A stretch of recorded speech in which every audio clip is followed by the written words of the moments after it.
ویسے کرنی کو نبی پاک صلی اللہ علیہ وآلہ وسلم کی ذات اقدس سے والہانہ عشق تھا۔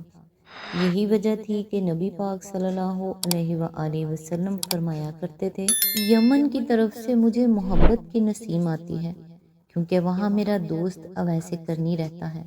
آپ صلی اللہ علیہ وآلہ وسلم نے فرمایا کہ قیامت کے روز اللہ تعالیٰ 70,000 فرشتے پیدا فرمائے گا، جن کی اشکال اویس کرنی جیسی ہوں گی، اور ان کے جلوس میں حضرت اویس کرنی کو جنت کی طرف لے جایا جائے گا۔ ساری کائنات یہ منظر دیکھے گی، مگر کوئی شخص پہچان نہ پائے گا کہ اصل اویس کون ہے۔ سبحان اللہ۔ بسم اللہ الرحمن الرحیم۔ السلام علیکم۔ آج انشاءاللہ سورہ بنی اسرائیل سے سٹارٹ کریں گے۔ یہ مکی صورت ہے اور اس کی آیات 111 ہیں، اور اس کا ترجمہ اور تفسیر تفہیم القرآن سے بیان کروں گی جو اہل سنت جماعت کے لیے ہے۔ اعوذ باللہ من الشیطان الرجیم۔ بسم اللہ الرحمن الرحیم۔ پاک ہے وہ جو لے گیا ایک رات اپنے بندے کو مسجد حرام سے دور کی اس مسجد تک جس کے ماحول کو اس نے برکت دی ہے، تاکہ اسے اپنی کچھ نشانیوں کا مشاہدہ کرائے۔ حقیقت میں وہی ہے سب کچھ سننے اور دیکھنے والا۔ اس کی تفسیر ہے، یہ وہی واقعہ ہے جو اصطلاحاً معراج اور اسراء کے نام سے مشہور ہے۔ اکثر اور معتبر روایات کی روح سے یہ واقعہ ہجرت سے 1 سال پہلے پیش آیا۔ حدیث اور سیرت کی کتابوں میں اس واقعے کی تفصیلات بکثرت صحابہ سے مروی ہیں، جن کی تعداد 25 تک پہنچتی ہے۔ ان میں سے مفصل ترین روایات حضرت انس بن مالک رضی اللہ تعالیٰ عنہ، حضرت مالک بن ساسا رضی اللہ تعالیٰ عنہ، حضرت ابو ذر غفاری رضی اللہ تعالیٰ عنہ اور حضرت ابو ہریرہ رضی اللہ تعالیٰ عنہ۔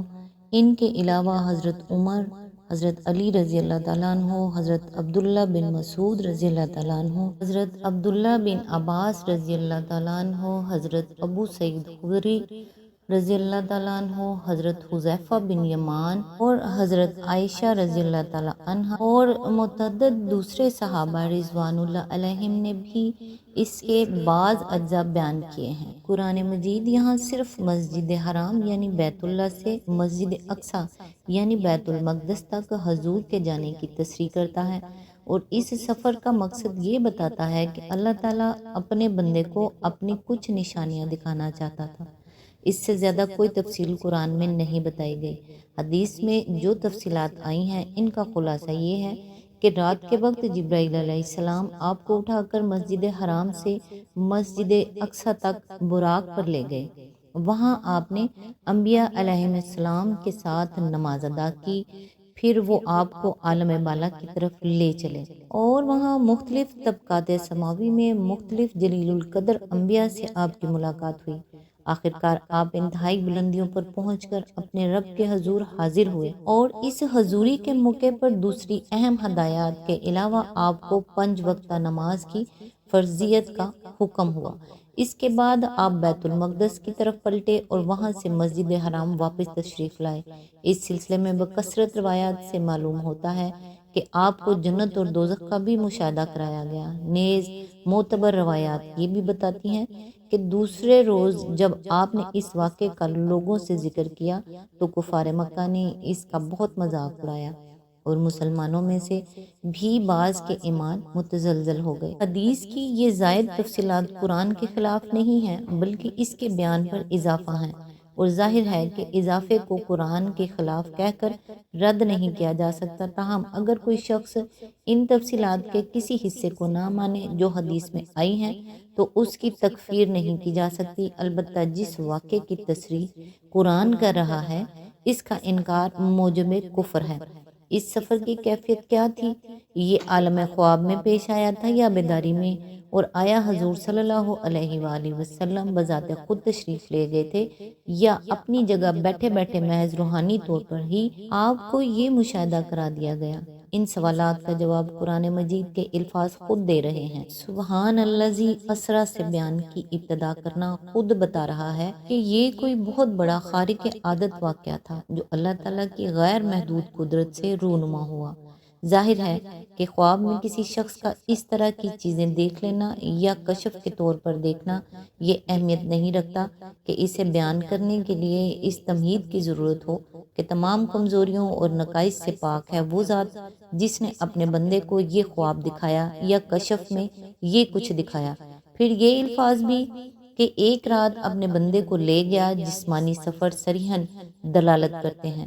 خواب کے سفر یا کشفی سفر کے لیے یہ الفاظ کسی طرح موزوں نہیں ہو سکتے، لہٰذا ہمارے لیے یہ مانے بغیر چارہ نہیں ہے کہ یہ محض ایک روحانی تجربہ نہ تھا بلکہ ایک جسمانی سفر اور عینی مشاہدہ تھا جو اللہ تعالیٰ نے اپنے نبی صلی اللہ علیہ وآلہ وسلم کو کرایا۔ اب اگر ایک رات میں ہوائی جہاز کے بغیر مکہ سے بیت المقدس جانا اور آنا اللہ کی قدرت سے ممکن تھا تو آخر ان دوسری تفصیلات ہی کو ناممکن کہہ کر کیوں رد کر دیا جائے جو حدیث میں بیان ہوئی ہیں۔ ممکن اور ناممکن کی بحث تو صرف اس صورت میں پیدا ہوتی ہے جبکہ کسی مخلوق کے بے اختیار خود کوئی کام کرنے کا معاملہ زیر بحث ہو، لیکن جب ذکر یہ ہو کہ خدا نے فلاں کام کیا تو پھر امکان کا سوال وہی شخص اٹھا سکتا ہے جسے خدا کے قادر مطلق ہونے کا یقین نہ ہو۔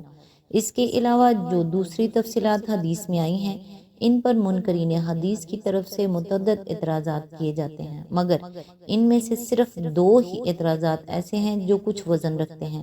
ایک یہ کہ اس سے اللہ تعالیٰ کا کسی خاص مقام پر مقیم ہونا لازم آتا ہے، ورنہ اس کے حضور بندے کی پیشی کے لیے کیا ضرورت تھی کہ اسے سفر کرا کے ایک مقام خاص تک لے جایا جاتا۔ دوسرے یہ کہ نبی صلی اللہ علیہ وآلہ وسلم کو دوزخ اور جنت کا مشاہدہ اور بعض لوگوں کے مبتلا عذاب ہونے کا معائنہ کیسے کرا دیا گیا جبکہ اب بھی بندوں کے مقدمات کا فیصلہ ہی نہیں ہوا۔